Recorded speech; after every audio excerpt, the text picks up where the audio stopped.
Alright, hey y'all. So I guess jump right into this. The second part here to Seduction. Let's see if we can get through it all today, but maybe not, looking at what we have. So I left off the last time talking about the story at Samarkand, and that leads into what would be around the halfway point of the book, and the subsequent chapter titled The Secret and the Challenge. So these are two terms that are pretty important in Baudrillard's work, although at no point does he really allocate them a certain definition. Rather, they're just things that float around throughout his work, especially the stuff that follows this. There is a little bit of a brief move away from that with simulacra and simulation and in the shadow of the silent majorities, but it picks back up again a lot, especially in fatal strategies and going on from there. So the secret for him is, he begins the chapter with just the sentence, "the secret," whatever that means. But he goes on to say that the seductive, initiatory quality of that which cannot be said because it makes no sense, and of that which is not said even though it gets around. Thus I know another secret, but do not reveal it, and he knows what I know, but does not acknowledge it. The intensity between us is simply this secret about the secret. So one of the elements about the secret that Baudrillard finds so interesting is that it maintains something of mystery. So this is really an important quality. So what we've been seeing so far in Baudrillard's work is his identification of these oppressive models of understanding, right? So in what way does, for instance, looking back to symbolic exchange and death, does Freud give us a narrative about something that should really be left hidden? What is that noise? Oh, it'll go away. Something that should really be left hidden. So the secret for Baudrillard is really something to celebrate, in a sense. But at the same time, and I guess this would be a reason why he doesn't really explore it in detail or give it that kind of face, is that would destabilize its very potential at being something occupying that sort of enigmatic space, or that sort of enigmatic positionality. And then the challenge, serves something of another purpose, but they are intertwined in some way. So, in the original French, there are times when challenge is translated from défier. So, a direct translation could be to defy, to, I guess simply to challenge. But with to defy, there is the implication that there was some success in the act of challenging. Whereas to just challenge something does not imply there having been the consequence necessary, or a certain consequence that was sought after, or there having been any consequence at all. And to challenge in Baudrillard's work, for the most part, he uses that when speaking about, air quotes, primitive societies, and the way in which they engage with something like sacrifice, and how that serves as a way to defy, or a way to challenge the gods. Or in the case of the Aztecs, which is an example he gives often, how there was a certain necessity to feed the sun, but it's not a one-way street. In fact, it operates, I guess, chiastically, I think that's right. Chiastically, there is obviously a giving and taking, and that's something that they recognize, where it's not as though the sun just gives without needing the counter gift, a la mouse, but actually you need to replenish the energy of the sun with blood or whatever, and how there is not simply in that mutual understanding. So the role of the challenge is to, in a sense, push the very limits of that which, whatever object we have at hand, or whatever source of energy or power or whatever, be it a god, the sun, sun can be a god, but given any of these examples, it is not simply as though these things occur happily, but that through the act of challenging, these persona, if I can call them that, are driven to perform in some capacity, in some superior capacity to that of the past, to drive them to be better than themselves. So to return to The Secret once again, The Secret is for Baudrillard what stands away from that which is repressed within the the lexical domain of psychoanalysis, or that which is hidden, which can ultimately be found, like say for instance the Purloined Letter in Edgar Allan Poe's tale there, that Derrida writes about quite eloquently. But in those two instances, there is the possibility of a thing coming into fruition again, of something coming back. Whereas The Secret for Baudrillard is that which maintains its status only by its maintaining that element or that component of its essence. So it would be wrong to think, to assume, or to attach to psychoanalysis a certain negative quality coming from Baudrillard's theory of seduction here, because I don't think he's totally prepared to do away with that, right? And this is what he was talking about in Symbolic Exchange and Death very much, is that psychoanalysis, there is the potential for it to maintain the secrecy of the unconscious and to treat it as fundamentally enigmatic and fundamentally ununderstandable. I'm sure there's a better word for that, but it's eluding me. And for Baudrillard, really all it is trying to think of these things in terms of their impossibility as opposed to their possibility. To what extent can we maintain the secret of the unconscious? I guess I can't really say while still trying to map it, because that would be kind of paradoxical. It'd be like trying to, to calculate an atom's, velocity while figuring out its location. Like both can't occur simultaneously. Which leads Baudrillard to say that the unconscious appears as our secret, our personal mystery in a confessional and transparent society, but it isn't really a secret, for it is merely psychological. So this is a thing that we'll return to when we look at the vital illusion, but there's a moment in there when he brings up Heidegger, and something Heidegger says in the question concerning technology, where it appears as though Heidegger is not prepared to totally disavow technology, or to totally just get rid of it. So Baudrillard looks at that moment and he says maybe this new phase, whatever it be, fourth stage simulacra or fourth degree simulacra, hyperreality, what have you, it's just a new game. Any of these things is just a new game with new rules, with new secrets, and it would be naive to suggest that these things can actually go away. So while he's not quite there yet, he's still he still wants to be on the side of critique. There is this moment here, the one that I just read, where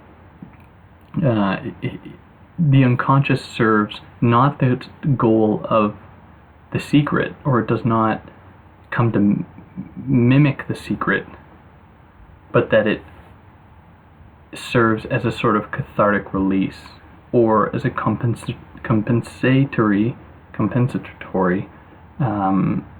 mode of the secret, in the form of this kind of submerged depth to the human psyche.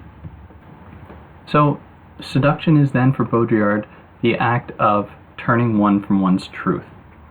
Now there's a film that I saw recently that captures this particularly well. No film that I've seen so far in my life has demonstrated Baudrillard's theory of seduction as eloquently as this film. Yet, it doesn't ever claim to do that, and there's no indication that the directors had have any knowledge of Baudrillard. Mostly because it's a South Korean film, a South Korean horror film that's on Netflix now. It's called The Wailing. that follows the story of a police officer in a small South Korean town, community, that is being kind of, I will hesitantly call them ghosts. They're kind of being, the town is possessed by demons, but this is really showing my epistemological limitations. I don't know what would be the proper way to describe these entities in South Korea, or at least in South Korean myth or spirituality or whatever. But there's a really fascinating moment because one of the people that the police assume to be the culprit, at the very end of the film, sorry, spoiler alert, reveals themselves to be the culprit. Yet it is ambiguous as to whether or not they are still the culprit. So they believe wholeheartedly that this person is the devil. At the end of the film, the person transforms themselves into the devil. But the way that it's framed, it shows that this person, I'm not gendering them because I don't want to give it too much away here, that this person is joyfully doing it. That they are becoming the devil, not because that is what they are, or a demon, or whatever, but that is because that is what is expected of them. So in that sense, they are seduced to become that devil figure, while they simultaneously seduce the, in this case the police, into believing that they are in fact that demon, or that devil. So this plays a very interesting role, especially if we think of seduction, or we think of how seduction can manifest itself in, practical terms, or has implications in real life. Well, for Baudrillard, it's everywhere, but how it can play out in certain physical ways. So this becomes when Baudrillard, or this fits well with when Baudrillard writes that one can seduce someone in order to seduce someone else, but also seduce someone else to please oneself. The illusion that leads from the one to the other is subtle, is to seduce or to be seduced. That is seductive. Is it to seduce or to be seduced that is seductive? So for Baudrillard, the answer would certainly be both, right? There is something very important about the seductive encounter that includes both parties, which is why he goes on to continue in this paragraph that there is no longer a subject nor an object. These things work both ways. There is that element of reversibility, the chiastic relationship, which is important, and is profoundly important to my reading of that film there, in how there is absolutely no clear divide between evil and good, right? And of course, this is rather perplexing given Baudrillard's claim that he's very much a Manichaean, that the good versus evil type thinking. When if we hold his theory of seduction to be wholly true, or we take it at what it presents to us, good and evil would fold into one another, rendering either faceless in a sense. They would then come to occupy the conditions or contain the conditions of the other in this sort of Derridian type deconstructive, possibility, which is, don't open up that can of worms. But anyway, then he takes his time. He goes from seduction, or the secret, into the challenge. So what he has to say about the challenge is that in that moment, when someone is challenging another person, it doesn't necessarily correspond to the logic of, like a sports challenge or whatever. For Baudrillard, it goes as follows. It has a dual form that wears itself out in no time at all, drawing its intensity from this instantaneous reversion. It too is bewitching, like a meaningless discourse to which one cannot respond, for the very reason that it is absurd. Why does one respond to a challenge? The same mysterious question as, what is it that seduces? So the challenge stands in opposition to let's say, provocation. provocation, and this is kind of the way that Bell Hooks frames it in one of her pieces, or one of their pieces, where provocation demands a certain result from the other party, whereas the challenge for Baudrillard cannot predict an end. There's no forecast to be had here. It is rather an opening of possibility, in a sense. Not in the Deleuzian, Guattarian sense, but just the wresting away from someone from their being, in a sense, towards who knows what. There's no way to know, but it does demand a sort of change. So in this way, there is something to be said, or there is a distinction to be drawn between seduction and the challenge. And Baudrillard lays it out as follows. There is a difference. In a challenge, one draws the other into one's area of strength, which, in view of the potential for unlimited escalation, is also his or her area of strength. Whereas in a strategy of seduction, one draws the other into one's area of weakness, which is also his or her area of weakness. So this is important, and neither holds privilege over the other. In fact, we can say that both are going on in the moment, where someone challenges someone else. In that very moment, that person being challenged could very well be seducing the other person to challenge them. And this is how essentially it works. But at the same time, we could frame it as follows, where that form of seduction is in itself a challenge, forcing that person to respond with a challenge, or how that initial action, that initial challenge is in fact, oh my God, is an act of seduction that was intended for, by all intents and purposes, by that person receiving that call for seduction, or that play into seduction, to affirm that seduction, resulting in the initial seduction. I don't like thinking about that. That hurts me. But for Baudrillard, ultimately, to seduce is to appear weak, and then to seduce is to render weak. Desire stands opposed to seduction then. Desire implies that there is something that comes down to the individual as a sole entity that makes up their own mind, that has their own wants, and of course this has a strange affinity, has a strange compliance with, or is rather complicit with, their libidinal drives, which are all things that are, Baudrillard is thrown out the window. Seduction opposes all that precisely because it demands there being some kind of exteriority, a kind of acting upon the body. But it can be anything, really. Like, you can seduce a wall. Like, there is something to be said about how objects seduce in some form or other. But if we are dealing with an individual, I'll use that term loosely, no change is possible without the exertion of some force from the outside, even if that force is in fact not a force, but is a form of seduction that brings that person into something of a weakness. So it's kind of like a counterforce, but still elicits responses nonetheless.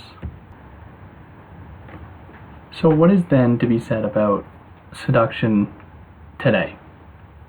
So coming out of thinking about critical theory, or the Frankfurt School or whatever, something like the masses, something like entertainment, the entertainment industry or the culture industry, doesn't serve any sort of mystical or ritualistic role. Rather, they serve, they're simply the opium of the people type thing, they just numb minds, all that kind of stuff. Well, Baudrillard doesn't want to dismiss anything like that. He's kind of Hegelian in that way, I guess, in a sense. Maybe scratch that last part. But he wants to think about these things as being part and parcel of seduction, because seduction for him is immortal. Seduction lives on. Seduction cannot be totally crushed, we hope, at least. So what he states of this is that the ascension of the cinema idols, the masses' divinities, was and remained a central story of modern times. It still counterbalances all political or social events. There is no point in dismissing it as merely the dreams of mystified masses. It is a seductive occurrence that counterbalances every productive occurrence. So productive occurrences belong, again, to that realm of, the kind of productivism to be found in Marx, production of libidinal energies or rendering productive and to potentialize these, sexual drives or whatever. For Baudrillard, the, stars, cinema idols, these kind of ultra real, sign figures serve a ritualistic function in the seductive moment.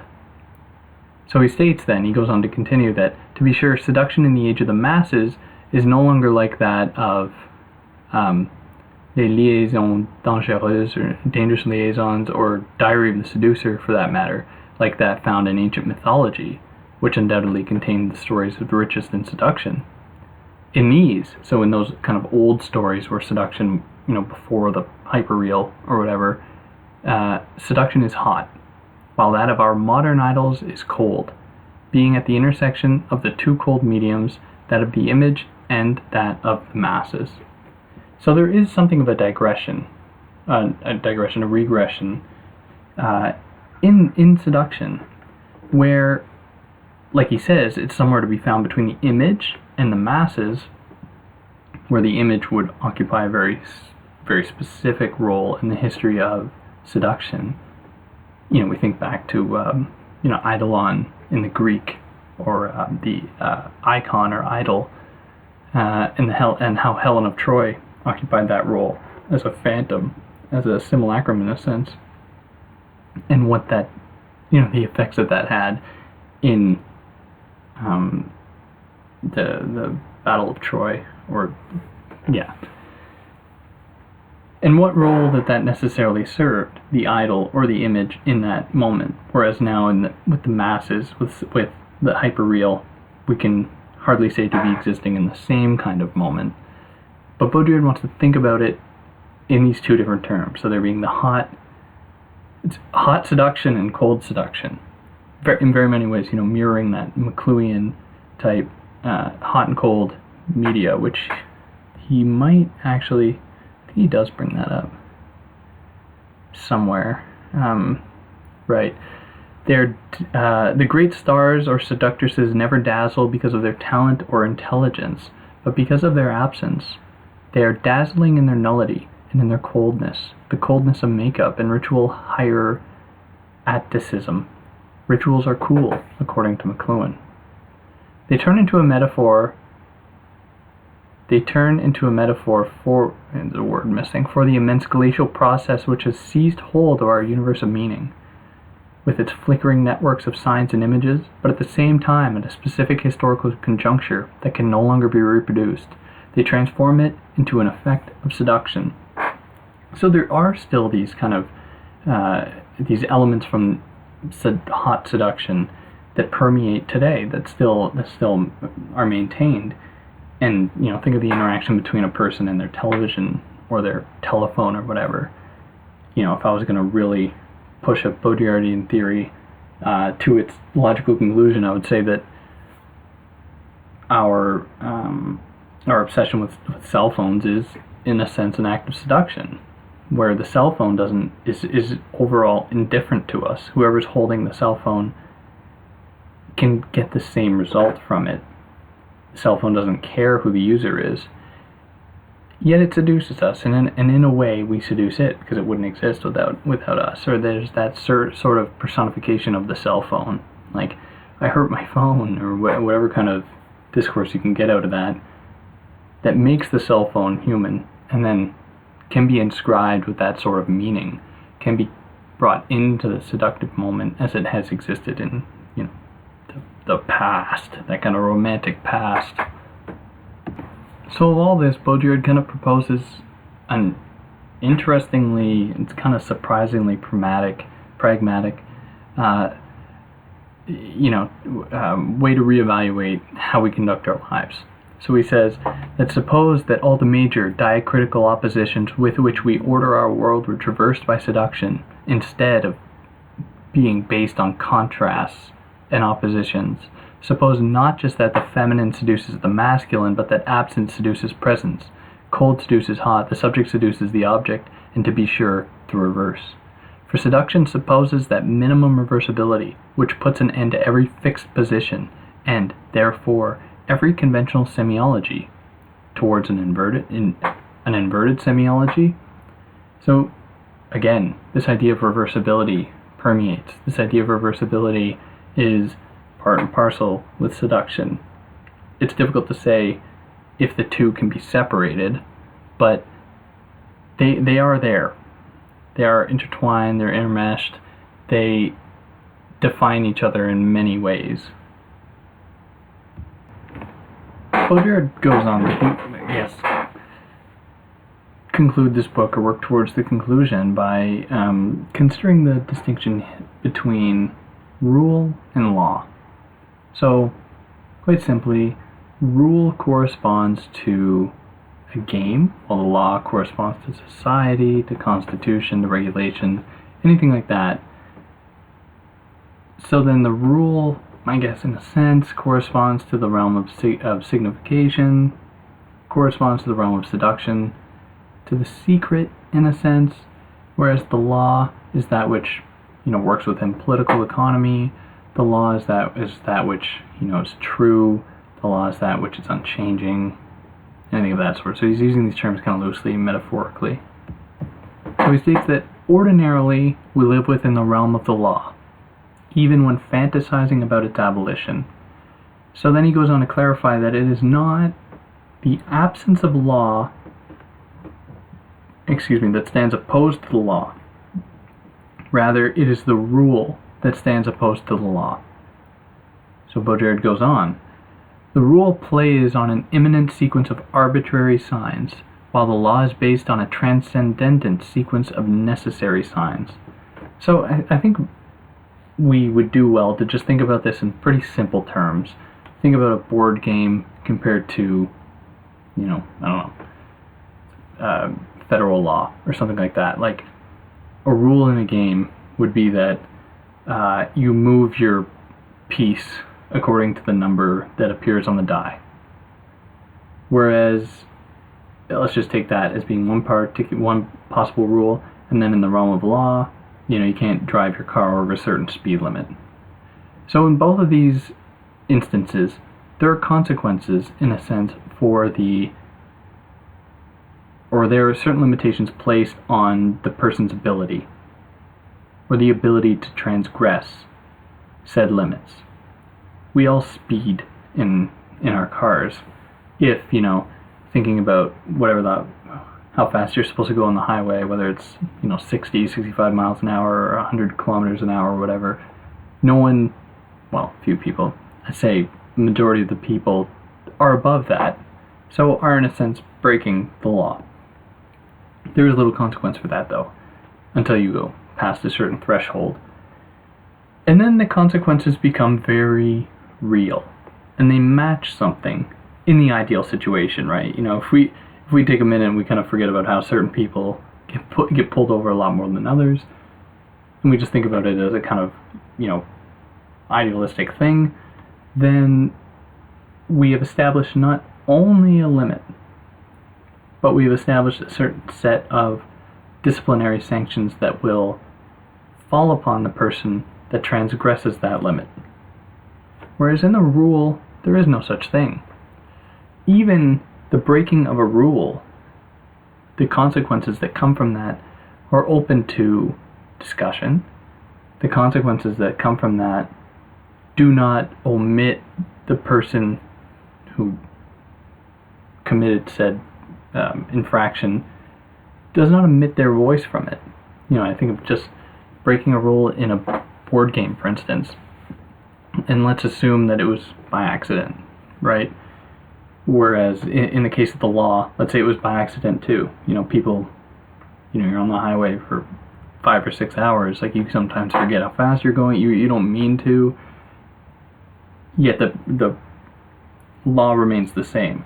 Whereas in the rule, in the board game, if you disturb the rule and it changes the course of the game in some way or other, or it has affected the course of the game, then you must discuss how you will overcome that.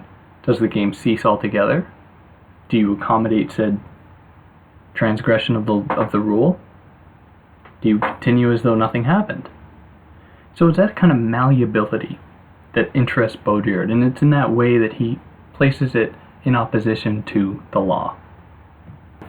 But Baudrillard takes this idea a little bit further, and he says that because of the absence of a sort of repression with the rule, no one disagrees, ideally, on what the rules are, because you enter into that game knowing what the rules are. It's laid out for you in advance. You don't come in and then discuss what the rules will be. They are there. And they aren't really up for debate. But it is in that way that how it in itself kind of ironically occupies that kind of transcendent space that people refuse in many cases to transgress, to kind of subordinate, to subvert said rule or any given rules. Because for Baudrillard, he thinks that this is the remnant of a time long gone, that really speaks to our, what I'll call reluctantly human nature, but it is something for that reason that we really feel discomfort with upsetting, which is, you easily poke holes in such an argument. Like, I break rules all the time. You ever play pool at a bar? If you ever get the chance to throw balls in when they aren't looking, like, we all do this kind of thing. Yet again, we kind of have to take his word in these kind of ideal circumstances. So it is the game, it is the rule that has some kind of an affinity with ritual, with ceremony, with sacrifice, with all these things that existed in the past, that Baudrillard is trying to, in a sense, locate the remnants of, or kind of sift through the ruins of our current post-historical society. So he calls on us to understand that one must rid oneself of the idea that all happiness derives from nature and all pleasure from the satisfaction of desire.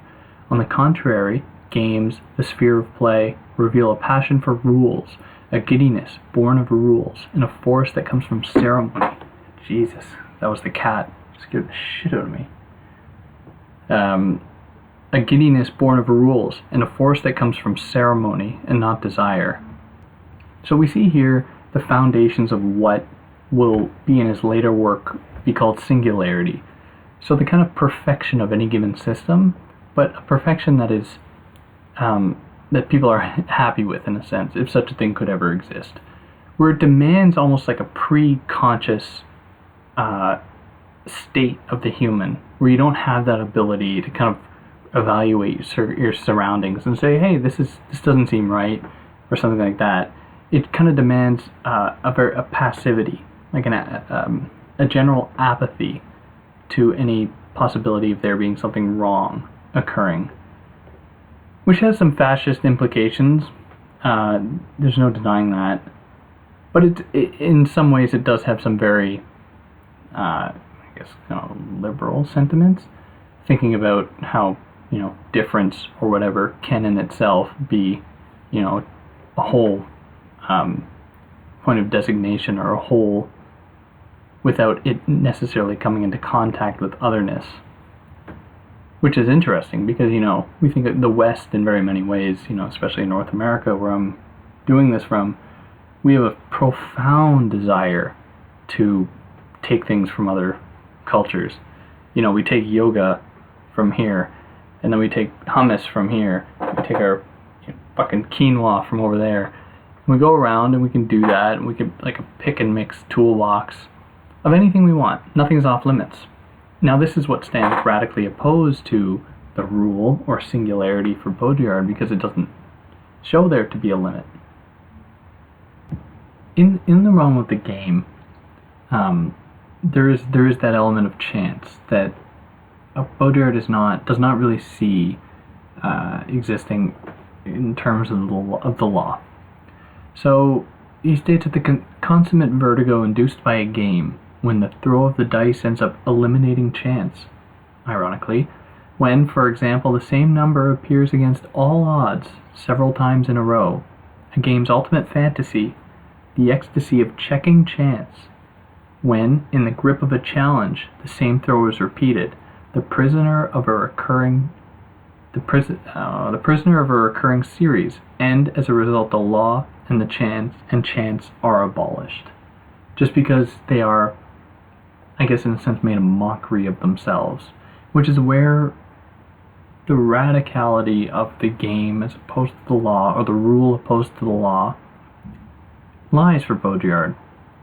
One of its constitutive components, notably chance, in the game, we think of gambling, for instance, can very easily be overturned, which is necessary, and it logically follows from his thesis of seduction.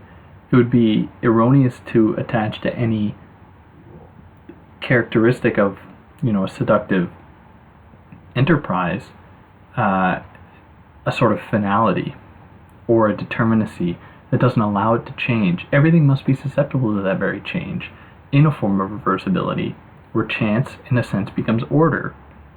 Like the example of, throwing snake eyes 25 times in a row. Then it's just absurd. Like, then you are no longer dealing with the realm of chance, but fate, in a sense. Which is, or destiny, even better, and how that is always lurking in the shadows for Baudrillard, how it's always prepared to come forward, make itself known, to kind of wrest us, even in the seductive encounter, away from, I guess, total indeterminacy or whatever, to make us aware of how things can easily fall into place, and by that very token, or by that very logic, throw us off, in a sense.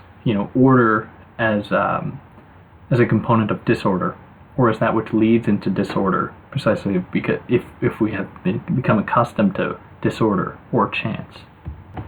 But with all this talk of games and society or law and rule, Baudrillard goes so far to say that even as I just mentioned about the role of order in seduction, in a sense, and how order can be part of that encounter, Baudrillard suggests that precisely because of that, in a sense, the oppressive mechanisms have taken hold and founded a new model to permeate today.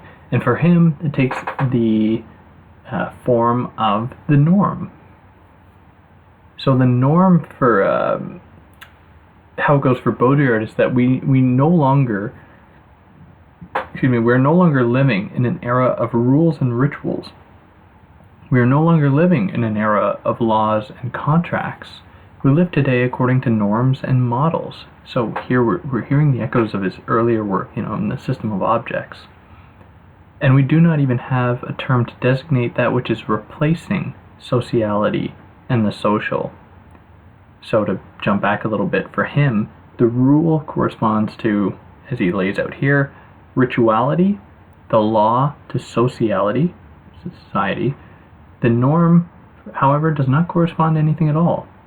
We might say, looking ahead a little bit to the masses or the silent majorities, how that is part and parcel with the norm. How a certain silence, a certain closed offness, does play that role, kind of Fahrenheit 451 like. So for him, we are presently living within a minimum of real sociality and a maximum of simulation. Simulation neutralizes the poles that organize the perspectival space of the real and the law, while draining off the energy potential that still drives the space of the law and the social. So any of the remnants of the law, or of the social, of the real, we think of libidinal drives, production, anything like that, then comes to occupy a place that was once held by the ritual, where chants seep through, seduction seep through, mystery seep through, and now these things seep through. Like in the case of pornography, for instance, where people allocate time and energy to think about how pornography might serve some kind of libidinal function or some kind of like libidinal drive or desire. Certain scientific discourses that go off about such things, as though these simulated instances can be thought of seriously in that capacity. And it's kind of the discourse going on around that kind of stuff is really troubling at times. Either the total disavowal or slut shaming that goes on. Like we've really entered a shitty space and time. So for him, however, he doesn't attach to it a certain meaning, as I just did, thinking about silence in a sense. But he does ascribe to it the designation of digitality, which I think is fair. The distinction between, myself and a computer or my cell phone or whatever, throws a wedge in what would have been constituted a certain sociality at a certain time. We can think of Hannah Arendt here, for instance, what comes after the social, if you will. She was thinking of the socialist being a contemporary or modern phenomenon. What comes after. Baudrillard really does fill in. There are some great affinities between Baudrillard and Arendt. Arendt was very much a thinker, a modernist thinker, very much privileging certain ideas of the past, especially the Greeks, which are things that Baudrillard would have a little bit more trouble with, but really theorizing the effects of technology on this thing called the human condition. These thinkers go really well together. There's a good essay to be written. I've already done it a few times in different ways, but I'm sure someone can do it a lot better than me. So everywhere, though, we are surrounded with remnants, or perhaps compensatory methods by which we can convince ourselves, or through which we can convince ourselves that we haven't lost this. We haven't lost that sociality, which was in itself already something of a removal. Kind of, this Platonic reasoning, as Plato thinks about simulation in the Republic. We are moving in degrees away from something that may have come first, perhaps. But Baudrillard states that, for example, the news has been invaded by this phantom content, this homeopathic transplant, this waking dream of communication, a circular construction where one presents the audience with what it wants, an integrated circuit of perpetual solicitation, so that convincing oneself of there being that communication, where, and I can't remember where, and I think I may have mentioned it here on one of these episodes here already, what Baudrillard has to say about a television set being left on in an empty room. It really reveals how indifferent the television is to us. The television will speak to no one. It does not care. Whereas, you have a book. A book is not presenting itself to anyone unless it is being read. Whereas a television is very loud in its communication. It's compensating for something that I believe is fundamentally something that we've lost. Communication. Not to say it can never be regained. I think such an idea is dangerous. Or that it ever really existed. But the idea of it has existed. And I believe that is enough to, force us in many ways to, exert such a great deal of effort in consolidating it once again. Same would apply, I believe, to that thing called the unconscious, or these, unchanging universal sexual drives in how they come out in pornography, for instance, as though these things can ever be said to have existed.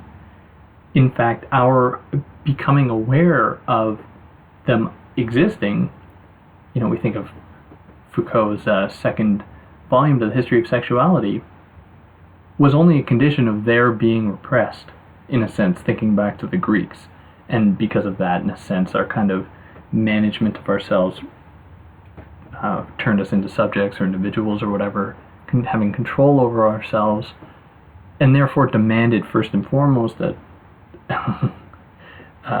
a repression of that. So I believe that Baudrillard only affirms this position when he, or my idea here, when he says that the extreme form of this process is to be found in our contemporary mass media, where there never was an original, things being conceived from the start in terms of their unlimited reproducibility. So he brings this up in conjunction with him thinking about cloning. Now cloning is in a sense that serves a similar function, where cloning is therefore to Baudrillard, the ultimate state of the body's simulation, where the individual, reduced to an abstract genetic formula, is destined to serial multiplication. Then he thinks about Benjamin in relation to that in the work of art in the age of mechanical reproduction, and what happens to a thing's aura. I think ultimately for Baudrillard, like I would think about Arendt, such a thing like an aura would be a little bit absurd. But here we have it, nevertheless. So we're caught now in an age of obscenity. Obscenity being another key term in Baudrillard's work that he lays out more clearly in Fatal Strategies. But the obscenity being a thing brought to its total realization. A thing made more than what it can be, in a sense, continually circumventing its own limits, transgressing them, setting new limits, really becoming a caricature of itself. Kind of the realization of the Thousand Plateaus dream. The constant drive forward, right? Where every plateau is surpassed. Which, if we think of things as really being made of assemblages, kind of in the rhizomatic sense, then all things are in themselves a sort of singularity. And by that very token, can then be subject to that same argument. Where for Baudrillard, he doesn't want to think of seduction as being something that can be mobilized. He doesn't want to see seduction as being something that can be taken as a political tool. Because for him, seduction does not work in accordance with contemporary politics precisely because it far precedes that, and it just doesn't fit. No, Baudrillard, and it's a little conservative in this way, but at the same time, kind of radical. It's really confusing. Like, I have a lot of trouble with it. I hope that other people will tell me why I'm stupid in what I've said. But I think it's important to note that Baudrillard does not advocate for the kind of Deleuzian, rhizomatic form of becoming, because for him that would feed too much into a system. That would have too much faith in the individual's ability to navigate this system. Whereas for Baudrillard, he wants to see things change, because that is one of the properties of seduction, or having things be wrested from their place, from the determinacy. But at the same time, it's not something that we can ever really be aware of. It's just something that occurs, kind of like a historical movement or whatever. Kind of like a little dialectical in that way. Or is it Badiou? I think you don't know a revolution is ever happening, right? You can only look back and say, "Wow, look at that," and then you lay out all its effects, whatever. That really, I think, captures what Baudrillard wants seduction to look like, or what he thinks it looks like. But on that note, there's a lot here. There's a lot I didn't cover, a lot of specific stuff that Baudrillard brings up about Kierkegaard, about Balth, that, I really hope everyone interested in this will actually go and read it, and to really take what I say. Like, I've read this, I don't even know how many times I've read this, and it gets more confusing every time. And with every one of these kind of talks I've done, I've really questioned my knowledge of this subject matter, because I end up bringing more questions to the table than answers, which is the real task of philosophy. So maybe I'm not off track. But anyways, for anyone who listened this far, thank you. I hope you can get something out of this, even if it's something small. But you will never get as much out of this as you will from the book itself. So go and buy it. Go and find it in the library or something. Read it and let it blow your mind, or throw it at a wall. Anyways.